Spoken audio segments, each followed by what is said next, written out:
ನಮಸ್ಕಾರ. ಇವತ್ತಿನ ರೆಸಿಪಿ ಈ ಮಳೆಗಾಲದಲ್ಲಿ ಮಾಡುವಂತಹ ಒಂದು ಚಟ್ನಿ. ಈ ಮಳೆಗಾಲದಲ್ಲಿ ನಾವು ಉಪ್ಪು ನೀರಿನಲ್ಲಿ ಹಾಕಿರುವಂತಹ ಮಾವಿನ ಕಾಯಿಯ ಚಟ್ನಿ, ರಚ್ಚೆ ಚಟ್ನಿ. ರಚ್ಚೆ ಹೇಳಿದರೆ ಹಲಸಿನ ಸೊಳೆ ಬಿಡಿಸುವಾಗ ಅದರ ನಡುವಲ್ಲಿರುವಂತಹ ಅದು ಗೂಂಜಿ ಬರ್ತದೆ, ಅದರಿಂದ ಮಾಡುವಂತಹ ಚಟ್ನಿ. ಅಥವಾ ಈ ಹಲಸಿನ ಸೊಳೆಯನ್ನು ನೀರಿನಲ್ಲಿ ಹಾಕಿಟ್ಟು ಅದರಿಂದ ಸಹ ಚಟ್ನಿಯನ್ನು ಮಾಡ್ತೇವೆ, ಅದರಿಂದ ಸುಕ್ಕವನ್ನು ಮಾಡ್ತೇವೆ. ಸೊ ಥರದ ಅಡುಗೆಗಳನ್ನು ಈ ಮಳೆಗಾಲದಲ್ಲಿ ನಾವು ಸಮ್ಮರಲ್ಲಿ ಅಂದರೆ ಬೇಸಿಗೆಗಾಲದಲ್ಲಿ ಉಪ್ಪು ನೀರನ್ನು ಹಾಕಿಟ್ಟು ಮಾಡುವಂತಹ ಒಂದು ರೆಸಿಪಿಗಳನ್ನು ಮಳೆಗಾಲದಲ್ಲಿ ಮಾಡ್ತೇವೆ. ಹಾಗಿರುವಾಗ ಯಾರೆಲ್ಲ ನನ್ನ ಚಾನಲನ್ನು ನೋಡ್ತಿದ್ದೀರಿ, ಯಾರೆಲ್ಲ ಇನ್ನೂ ಸಬ್ಸ್ಕ್ರೈಬ್ ಮಾಡಿಲ್ಲ, ದಯವಿಟ್ಟು ಸಬ್ಸ್ಕ್ರೈಬ್ ಮಾಡಿ ಸಪೋರ್ಟ್ ಮಾಡಿ ಅಂತ ಹೇಳ್ತಾ, ಇವತ್ತಿನ ರೆಸಿಪಿ ಹಲಸಿನ ಸೊಳೆ, ಉಪ್ಪು ನೀರಿನಲ್ಲಿ ಹಾಕಿಟ್ಟಂತಹ ಹಲಸಿನ ಸೊಳೆಯ ಚಟ್ನಿ. ಬನ್ನಿ ಹೇಗೆ ಮಾಡೋದು ನೋಡೋಣ.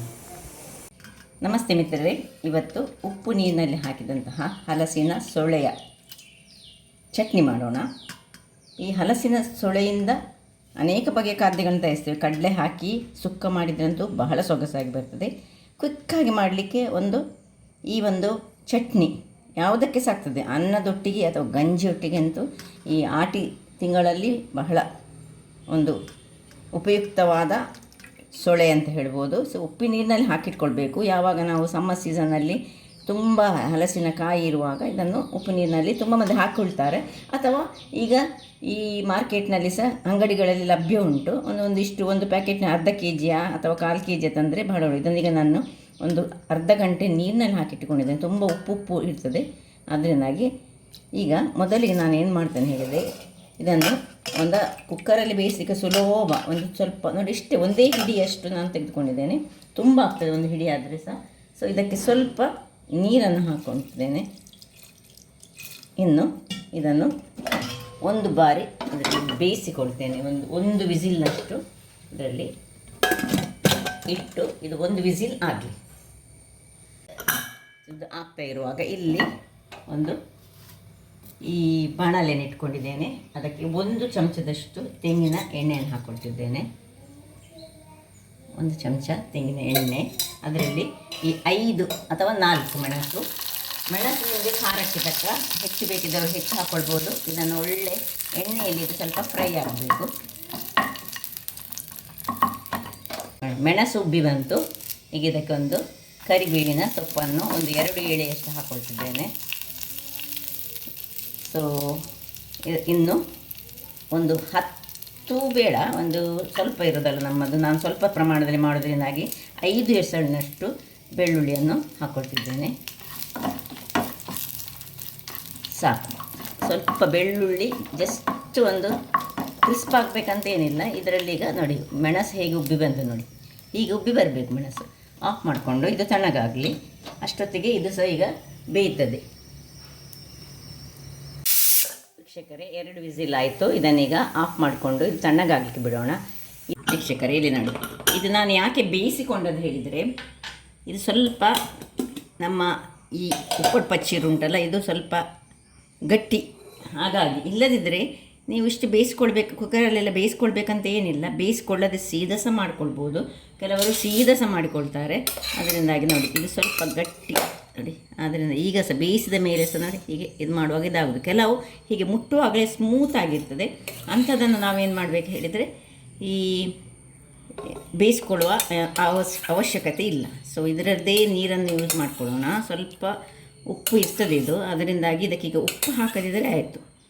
ಎಲ್ಲವನ್ನು ಇದಕ್ಕೆ ಶಿಫ್ಟ್ ಮಾಡಿ, ಇನ್ನು ಬೆಳ್ಳುಳ್ಳಿ, ಅದರೊಟ್ಟಿಗೆ ನಾನು ಸಣ್ಣ ನೀರುಳ್ಳಿಯನ್ನು ಸಹ ಹಾಕ್ಕೊಳ್ತಿದ್ದೇನೆ. ಇದು ನಾನು ಈ ಸಾಂಬಾರು ನೀರುಳ್ಳಿ ನನ್ನ ಹತ್ರ ಇದ್ದದನ್ನು ಹಾಕೋದು. ಇದು ಆಪ್ಷನಲ್, ಹಾಕಿದರೆ ಸಾಕ್ತದೆ, ಹಾಕಿದ್ರೆ ಸಾಕ್ತದೆ. ಸಣ್ಣ ಹುಳಿ. ಇನ್ನು ನೋಡಿ ಏನು ನಾವು ಫ್ರೈ ಮಾಡಿಟ್ಕೊಂಡಿದ್ದೇವೆ ಮೆಣಸು ನಿಮ್ಮ ಖಾರಕ್ಕೆ ತಕ್ಕ. ಇದರೊಟ್ಟಿಗೆ ಬೇಕಿದ್ರೆ ಇನ್ನು 2 ಈ ಹಸಿ ಮೆಣಸ ಅಥವಾ ಗಾಂಧಾರಿ ಮೆಣಸ ಅದು ಹಾಕಿದರೆ ಸಹ, ನಮ್ಮ ಹಳ್ಳಿಗಳಲ್ಲೆಲ್ಲ ಹೀಗೆ ಗಾಂಧಾರಿ ಮೆಣಸು ಹಾಕಿ ಇದರೊಟ್ಟಿಗೆ ಮಾಡ್ತಿದ್ರು. ಉಪ್ಪು ಹಾಕ್ಕೊಳ್ಳಿಕ್ಕಿಲ್ಲ. ಈಗ ಮೊದಲಿಗೆ ಇದನ್ನು ನೀರು ಹಾಕದೆ ಸ್ವಲ್ಪ ನಾವು ಗ್ರೈಂಡ್ ಮಾಡ್ಕೊಳ್ಳೋಣ. ಸೊ ತೆಂಗಿನ ತುರಿ ನಿಮಗೆ ಎಷ್ಟು ಬೇಕು, ನೀವು ಎಷ್ಟು ಮಂದಿ ಇದ್ದೀರಿ ಅದರ ಪ್ರಕಾರ ಇದನ್ನೊಮ್ಮೆ ಚೆನ್ನಾಗಿ ಕೋಸ್ಟ್ಲಿ ಗ್ರೈಂಡ್ ಮಾಡಿ ತರ್ತೇನೆ. ಆಮೇಲೆ ಸ್ವಲ್ಪ ಈ ಬೇಯಿಸಿದ ನೀರನ್ನು ಯೂಸ್ ಮಾಡಲಿಕ್ಕುಂಟು. ನೋಡಿ ಹೀಗೆ ಕೋರ್ಸ್ಲಿ ಗ್ರೈಂಡ್ ಆಯಿತು. ಈಗ ಉಳಿದ ತೆಂಗಿನ ತುರಿ ಸಹ ಹಾಕ್ಕೊಂಡು ನಾವು ಬೇಯಿಸುವಾಗ ಏನು ನೀರು ಅದರಲ್ಲಿ ಉಪ್ಪಿನ ನೀರು ಉಂಟು. ಇದರಲ್ಲಿ ಈಗ ಹೀಗೆ ನೋಡುವಾಗ ನನಗೆ ಉಪ್ಪು ಸ್ವಲ್ಪ ಚಪ್ಪೆ ಇದ್ದ ಹಾಗೆ ಕಾಣ್ತದೆ. ಇಲ್ಲಿ ಇದಕ್ಕೆ ಬೇಕಿದೆ ಒಂದು ಪಿಂಚಷ್ಟು ಸಾಸಿವೆಯನ್ನು ಸಹ ಹಾಕ್ಕೊಳ್ಬೋದು. ನನ್ನ ಅತ್ತೆ ಎಲ್ಲ ಸಾಸಿವೆ ಎಲ್ಲ ಹಾಕಿ ಮಾಡ್ತಿದ್ದರು. ಸೊ ಇದು ಈ ಒಂದು ಬೇಯಿಸಿದ ನೀರು ಗಟ್ಟಿ ಬೇಕಿದ್ರೆ ಗಟ್ಟಿ ಸಹ ಮಾಡ್ಕೊಳ್ಬೋದು. ಈ ನೀರಿನ ಪ್ರಮಾಣ ಎಷ್ಟು ಬೇಕಷ್ಟನ್ನು ನೋಡಿಕೊಂಡು ನಿಮಗೆ ಗಟ್ಟಿ ಬೇಕಿದ್ರೆ ಗಟ್ಟಿಯಲ್ಲಿ ಹಾಕಿದರೆ ಆಯಿತು. ಈಗ ಇನ್ನೊಮ್ಮೆ ಗ್ರೈಂಡ್ ಮಾಡ್ತೇನೆ ಫೈನಾಗಿ. ವೀಕ್ಷಕರ ನೋಡಿ, ಇಷ್ಟೇ ಅಂದರೆ ತುಂಬ ಫೈನಲ್ಲ, ತರಿಯಾಗಿ ಬರಬೇಕು ನೋಡಿ. ತುಂಬ ಟೇಸ್ಟಿಯಾಗಿ ಬರ್ತದೆ. ಈ ಹೊತ್ತಿನಲ್ಲಿ ನೀವು ಉಪ್ಪನ್ನು ಸ್ವಲ್ಪ ಚೆಕ್ ಮಾಡ್ಕೊಳ್ಬೇಕು. ಈಗ ಇದಕ್ಕೊಂದು ಒಗ್ಗರಣೆ ನೋಡಿ, ಒಗ್ಗರಣೆಗೊಂದು ಕಾವಲಿಯನ್ನು ಇಟ್ಕೊಂಡಿದ್ದು ಇದನ್ನೀಗ ಇದಕ್ಕೆ ಶಿಫ್ಟ್ ಮಾಡ್ಕೊಳ್ಳೋಣ. ಸ್ವಲ್ಪ ನೀರು ಬೇಕಿದ್ದರೆ ಬೇಯಿಸಿದ ನೀರು ಇದ್ದರೆ ಇದನ್ನು ಹಾಕ್ಕೊಂಡು ತೆಳು ಸಹ ಮಾಡ್ಕೊಳ್ಬೋದು. ಸೊ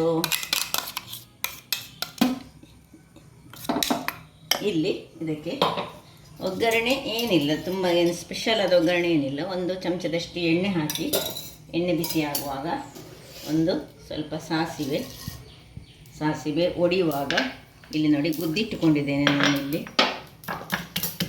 ಒಂದು ಮೆಣಸು ಸಹ ಒಂದು ಸ್ವಲ್ಪ ಗುದ್ದಿಟ್ಟುಕೊಳ್ಳೋಣ. ಬೆಳ್ಳುಳ್ಳಿ ಸಹ ಗುದ್ದಿಟ್ಟುಕೊಂಡಿದ್ದೇನೆ. ಇದನ್ನು ಅದಕ್ಕೆ ಹಾಕ್ಕೊಂಡು ಬೆಳ್ಳುಳ್ಳಿ, ಕರಿಬೇವಿನ ಸೊಪ್ಪು ಇಷ್ಟನ್ನು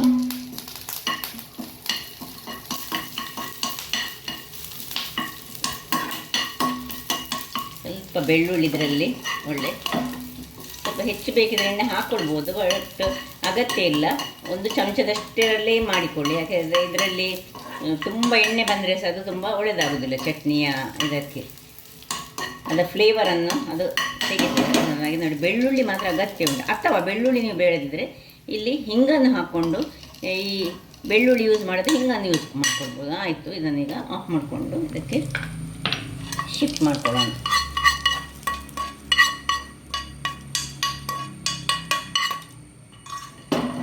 ರುಚಿಯಾದ ಹಾಗೂ ಆಟಿಯ ತಿಂಗಳಲ್ಲಿ ಮಾಡುವಂತಹ ಒಂದು ನಮ್ಮ ಹಿರಿಯರ ಈ ಚಟ್ನಿ ರೆಡಿಯಾಗಿದೆ. ಉಪ್ಪಟ್ಟು ಪಚ್ಚಿ ಚಟ್ನಿ ಅಂತ ಇದಕ್ಕೆ ಕರೀತಾರೆ.